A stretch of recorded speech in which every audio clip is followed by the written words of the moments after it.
Hello everyone, Fraud Review here, and today it's finally time to talk about the patch. Season 4 has been out for almost a month now and everyone had enough time to really savor the increased overall number of interactions throughout a match Arcsys has been working on, right? Everyone is already aware of it by now. Season 4 is currently experiencing a very rocky start. One of the main goals of this patch was to lower overall damage and increase the number of interactions per game. This was supposed to be achieved by tweaking some very overwhelming tools and raising the defense modifiers for the entire cast. Except for Asuka, I guess someone had to pay for the ram lethal buffs. More health for everyone is usually a surefire way to ensure that characters feel tankier across the board, so what went wrong? High damage is one of the integral parts of Guilty Gear as a whole. In an attempt to keep this core part in the game, Arcsys decided to make sure that high damage opportunities still feel as punishing as before. This was supposed to work by raising the damage on high reward moves to compete with the higher defense values. So far so good. The problem with this approach is that the damage a character can do is very hard to properly grasp. So getting the values just right on the first try is basically impossible. In games with intricate routing, this problem becomes even more difficult to work around. In theory, a character can end up doing more damage even if the damage on every move they have got nerfed directly. This can happen because of changes that at first glance have nothing to do with damage, like changing the startup of a move, reducing the recovery, or adding a new special cancel option. To give an easy example, let's say Season 3 Sol got his HVV damage nerfed. Due to other changes to unassuming things like Sol's gravity scaling and maybe a buff to HVV's recovery, he can now route HVV into a second raw HVV. Due to these changes, Sol has access to routing that deals way more damage than before. Sol can now cram more high damage, low scaling moves into his conversions without having to sacrifice some damage on lower damage, high scaling moves like 5k to make them work. Since Season 4 came out with an overwhelming amount of changes to almost every character in the game, the damage characters would do in it was basically impossible to predict for Arcsys. You could argue that they could have done extensive testing to make sure the values check out, but since there's so many ways to make use of all the changes, especially during routing, this is an issue that's impossible to tackle with a team of testers. I would argue that the only way to properly test out the new values for further tweaking would be to roll out the patch so the community can discover its quirks and how they pan out in terms of damage. And that's exactly what we got. But damage is not the only issue with this patch. With the sheer amount of ambitious changes to character toolkits, we were basically guaranteed to see the second coming of Season 2 Drone, as well as changes that would completely erase a huge part of a character's identity. Let's start with the actually broken things. This time Ram Lethal had the honor to plague Strife with a move so ignorant that it wins round start after you already lost it.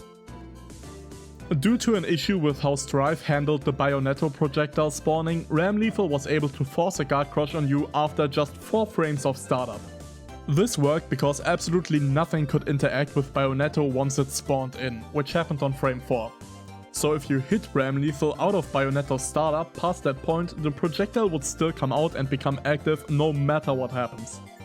And it didn't matter how you interrupted Ram Lethal either, not even Burst could delete it. This resulted in a move that won basically every interaction. It could beat your burst, YRC, any mash, most reversals, and even your frame trap if the gap was bigger than 3 frames. Fortunately, this was quickly patched by Arcsys along with some other big issues like Gold Lewis and Chip just completely breaking the game and Kai having an actual infinite during Dragon install.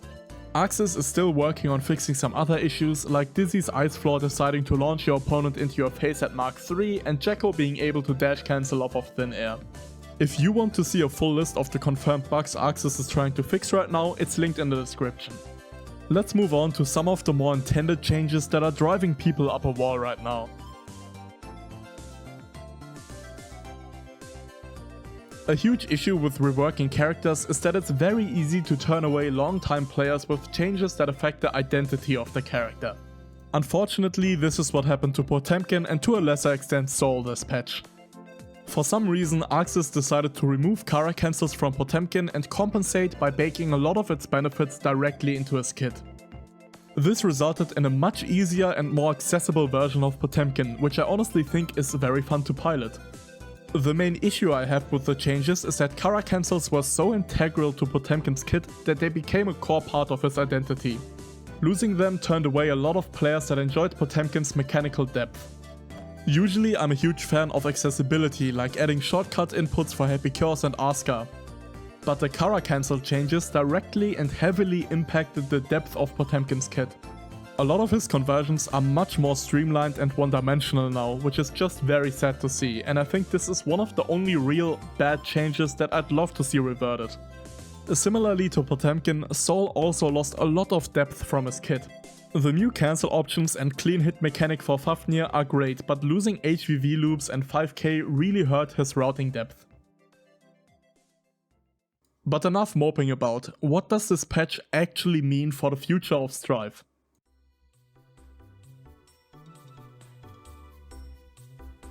Due to the patch's bugs and balance issues, a lot of people have been frustrated with Strive recently. This is especially the case for very competitive and professional players who understandably were a louder part of the outcry about the Season 4 patch. As a result, I've noticed an increase in toxic discourse around Strive on the hellscape of a platform that is Twitter. From doubts about the direction Strive is heading in to just attacking other players over frustrations with the changes this patch brought us. I feel like a lot of people are approaching this patch with unrealistic expectations and doing a bit too much about the very temporary state of the game. For professional players, this is very understandable. If competing is a large part of your free time or even your livelihood, change can be very scary, and a bad patch could mean you'll have a very frustrating time in Strive for the foreseeable future. But this patch is not meant to ensure a consistent and sterile competitive environment, at least not in the short term.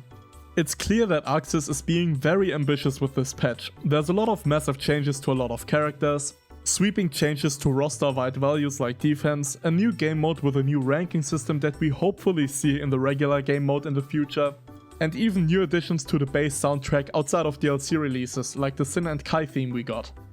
And while there's a lot of issues with it, the patch also had a lot of successful changes like making Leo's routing and resets much more interesting and moving Nago more towards strike throw among other things. What I'm saying is that this patch is just groundwork for future changes later down the line, and I'm glad that Arcsys is not scared to try out a lot of new things like this, especially after the updates got so stale in Season 3.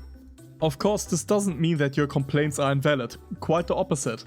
The best we can do in a patch like this is to enjoy the wackiness of it and make sure to report issues to Arcsys so they can fine-tune the coming updates properly. Don't forget that the start of Season 3 was met with a lot of doubt as well, but now we view the end of Season 3 as the most balanced and healthy state the game has ever been in. Arcsys has shown that they are aware of the issues and dedicated to fixing them. It might be a bit overly optimistic, but I believe this patch will be great for the health of the game later down the line, similarly to how Season 3 started out. And while we're talking about the future of Strive, feel free to let me know what's on your wishlist for the future of Season 4. And as always, thank you for watching.